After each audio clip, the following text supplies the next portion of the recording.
சீமான் பல விஷயங்கள்ல விஜய்க்கு முன்னோடியா இருக்கிறாரு.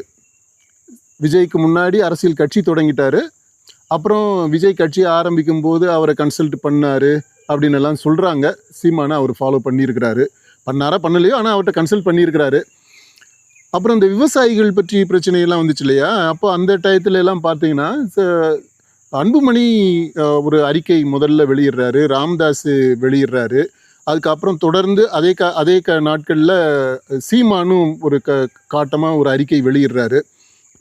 அதற்கு அப்புறமா இந்த அன்புமணி வெளியிட்ட அறிக்கை, சீமான் வெளியிட்ட அறிக்கை, அதிலிருந்து காப்பி அண்ட் பேஸ்ட் பண்ணது மாதிரி ஒரு அறிக்கை ஆதவ அர்ஜுனா வெளியிட்டார் விவசாயிகளுக்கு ஆதரவாக.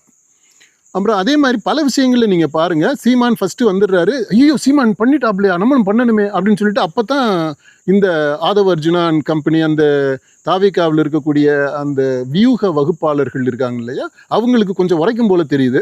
அப்புறம் அவங்க பண்ணுறாங்க. அதே மாதிரி தான் இந்த துப்புரவு தூய்மை பணியாளர்கள் விஷயத்துலையும் எல்லாருமே வந்துட்டாங்க. சீமான் கடைசியாக வர்றாரு, வந்து இப்போ பயங்கரமாக பேசிட்டு போகிறாப்புல.